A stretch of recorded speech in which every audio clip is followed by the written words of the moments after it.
Well, hello. We're going to continue our studies, lessons from Exile. Specifically, we're going to look at Daniel chapter 3. Shadrach, Meshach, and Abednego is where we're going to turn our attention. Thought we'd begin by looking through the story of Daniel chapter 3 and talking through that together, highlighting a couple points, and then draw a few short lessons from that as usual. The notes to this lesson, along with a couple additional questions, will be included in the article section on the website if you want to go and look at that as well. Without any further ado, let's jump into Daniel chapter 3. So Daniel chapter 3, it begins by talking about King Nebuchadnezzar made a gold image, a huge gold image, and he called for all of his satraps, prefects, and governors, counselors, treasurers, justices, all the officials of the provinces to come to the dedication and to bow down and worship to this idol.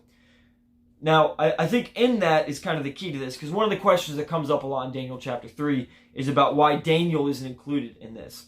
And I think the idea is that because it says that all the officials of the provinces, which if you go back to Daniel chapter 2, you'll see that Daniel got his three friends set up as officials in the provinces, but Daniel would not have been included in that. He probably was already in the court of Nebuchadnezzar, and so wouldn't have had to demonstrate his loyalty the way that his three friends would have had to do, and that's probably why he's absent from the chapter. But anyway, so he sets up the statue, this huge statue, and he says that when the music plays, everybody has to bow down and worship the statue.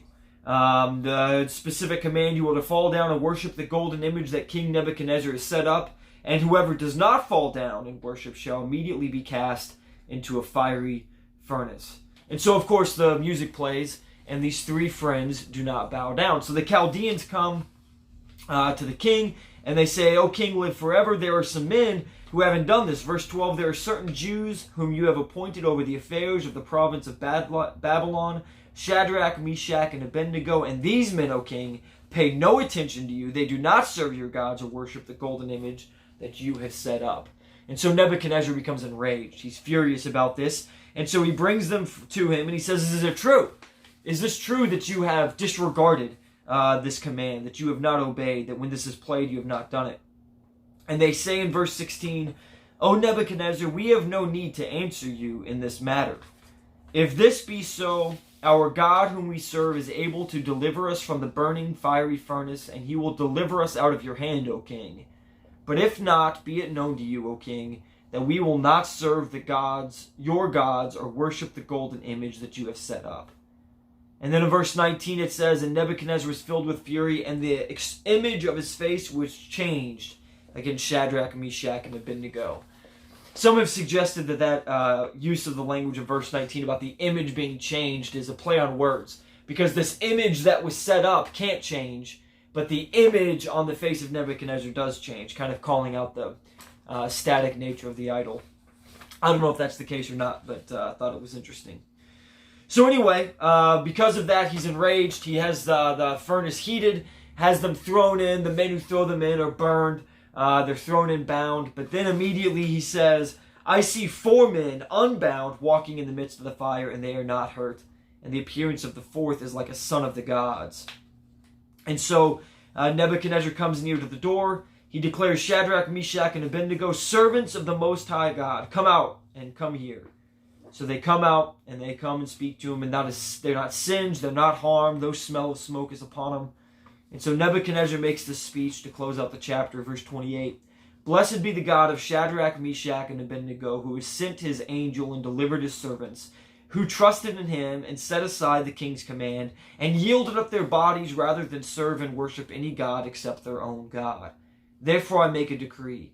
Any people, nation, or tongue that speaks anything against the God of Shadrach, Meshach, and Abednego shall be torn limb from limb, and their houses laid in ruins. For there is no other God who is able to rescue in this way." Then the king promoted Shadrach, Meshach, and Abednego in the province of Babylon. I want to begin by pointing out that I don't think that what Nebuchadnezzar says is in any way a confession that he is now a believer and a monotheist in the God Most High. I think that his use of the term there is acknowledging that this God has power that his gods do not. I think that's kind of the indication there. And I think that this decree shows some sort of change in opinion about this God and reverence to it. However, I don't think that this means that Nebuchadnezzar is now all of a sudden a believer, a monotheist in Yahweh. I don't think that is the case at all, even though he does recognize the power of this God. It's an interesting story, is it not? It's a powerful story, one that we are familiar with, one that we learn even in Sunday school as children about the power of the God Most High and the faith of these three men. I just want to draw three quick lessons from this story. The first is about the unwavering loyalty of Shadrach, Meshach, and Abednego. What is a time that you have had this kind of unwavering dedication to an ideal?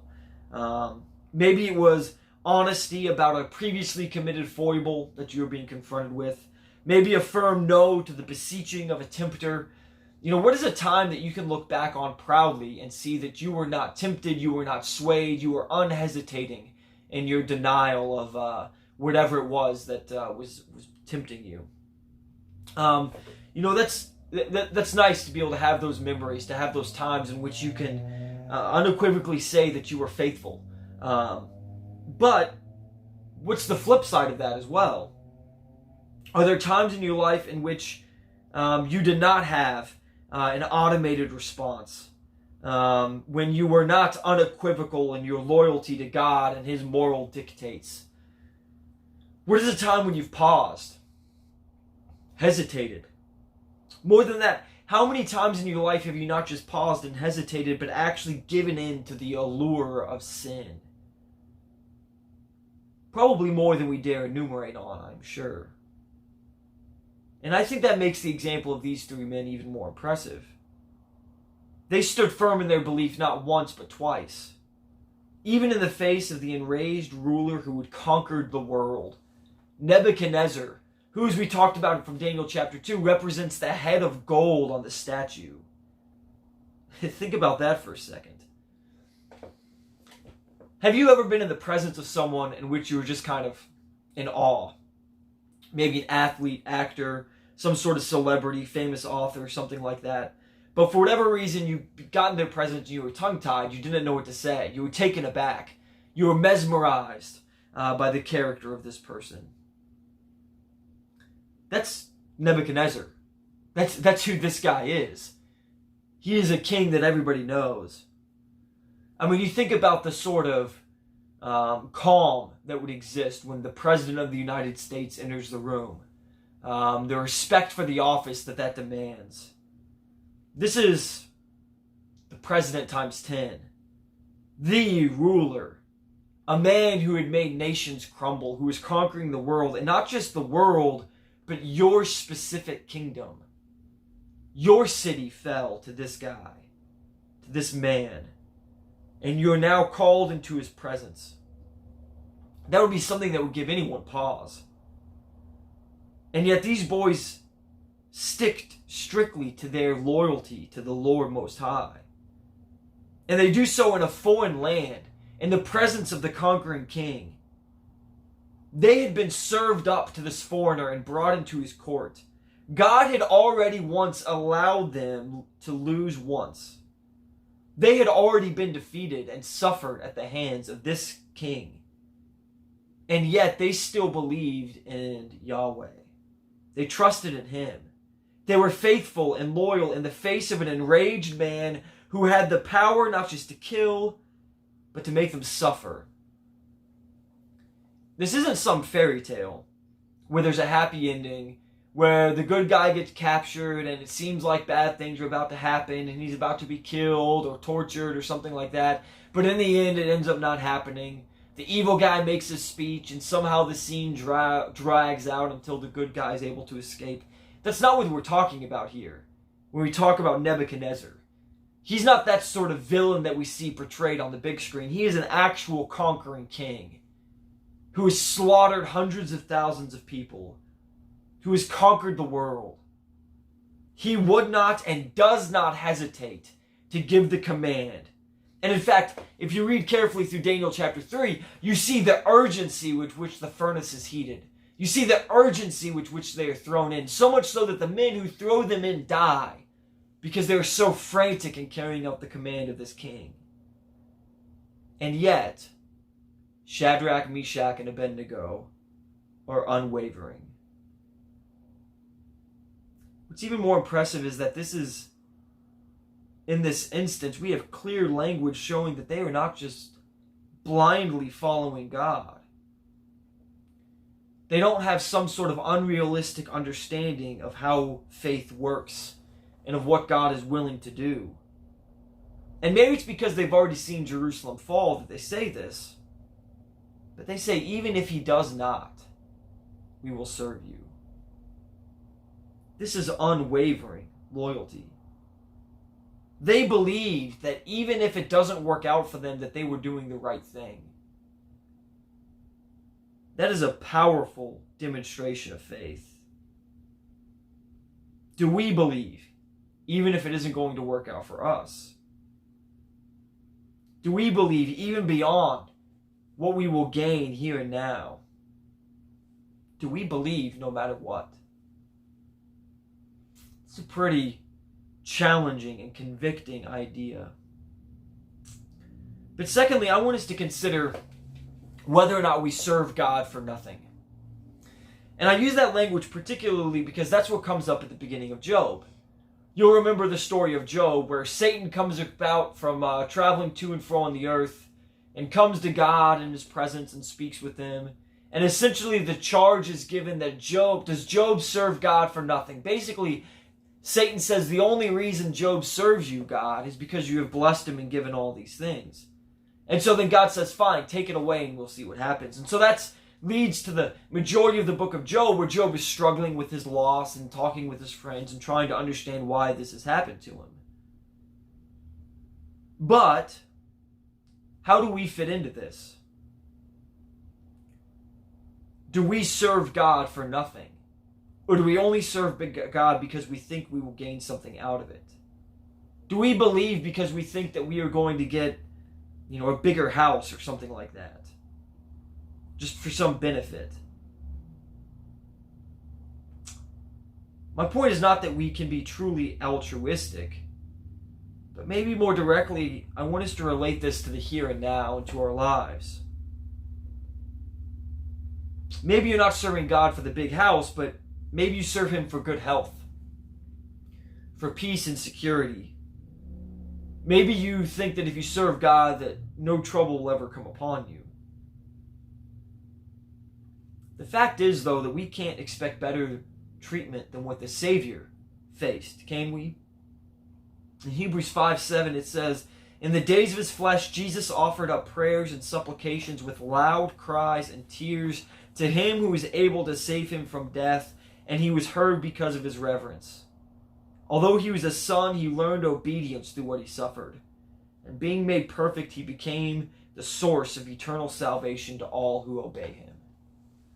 In the days of his life, Jesus suffered and cried to God for relief with loud cries and tears to him who was able to save him from death.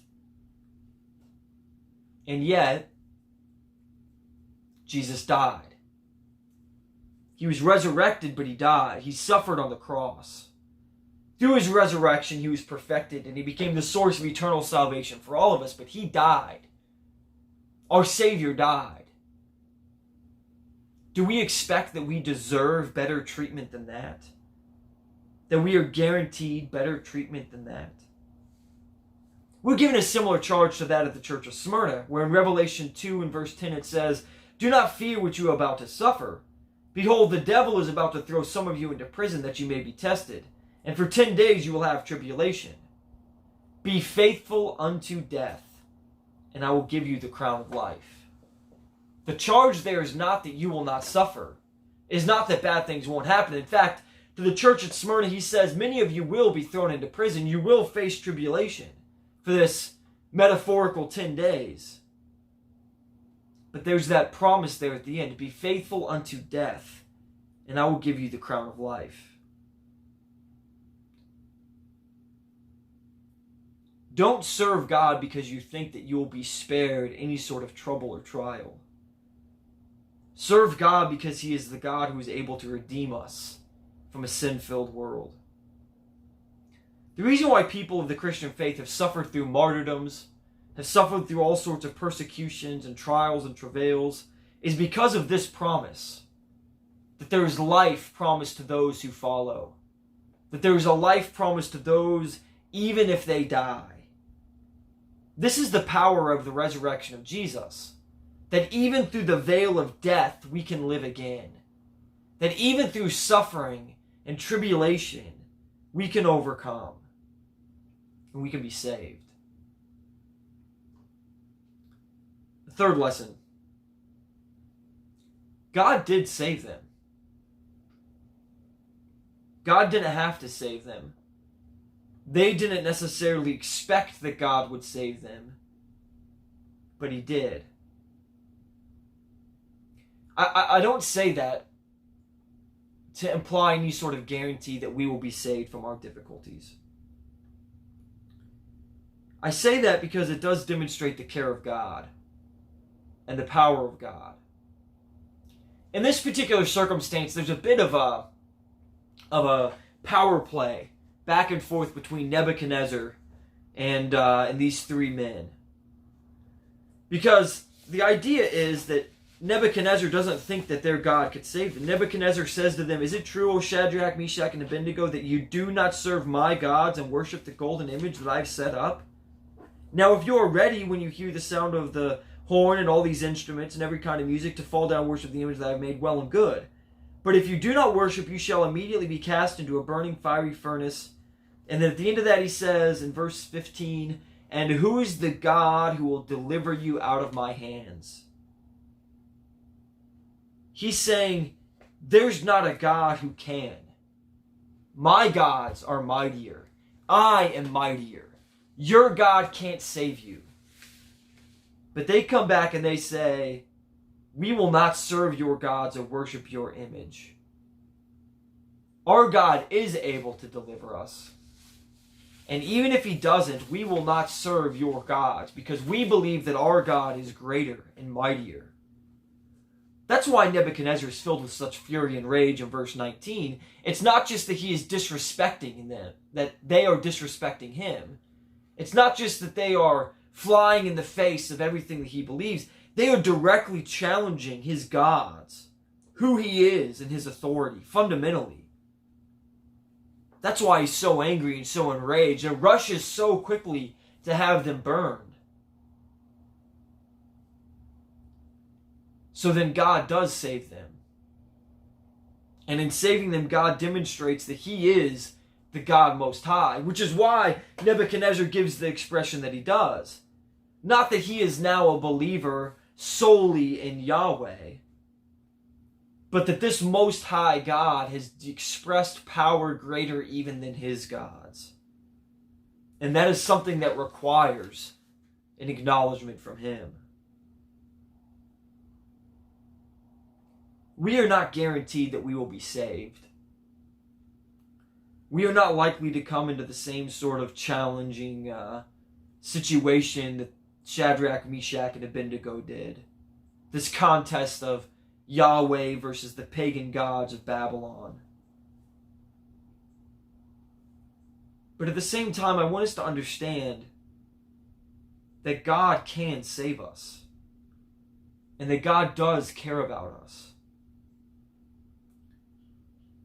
He demonstrated love that is so mighty that it cost even the Son His life. And that love is love that can redeem us. The point is to look past the bluster of this life and to see into the reality of our faith. See that God saves, that Jesus saves. God saved these three young Judeans, and He can save you as well. God can save you even from the present troubles and distress. But even if He does not, what will you do? Whether it is the present circumstances that we face, or some other sort of crisis, how will you finish the sentence that these three young men started? God can save us, but even if He does not, How will you fill that in? How will you respond to that? We are looking at a powerful and hard to understand example of faith and loyalty, unwavering loyalty, of these men that were willing to serve God even into death. I think that should be a challenge to us, to spend time thinking about our faith and what we believe and how we believe it and why we believe it. Why do we serve God? What do we expect out of our service to God? Spend some time reading about the example of these three boys, these three young men. Consider the demonstration of faith that they have here. And maybe it can be something that helps build your own faith. To serve God not just for some sort of material gain, but because He deserves it. Because of His power. And because of His love that He has shown for us. Hopefully this lesson has been of some benefit. And hopefully these lessons from Exile have been encouraging to you all. I think it's trying times that demonstrate some of the greatest examples of faith. Some of these circumstances where bad things are happening, and yet people are faithful anyway. And I think that there's a lot to learn from these examples. And so hopefully they've been of some benefit. Consider, maybe for a few moments though, the example of these three men that were freed from the furnace. Thank you for your attention.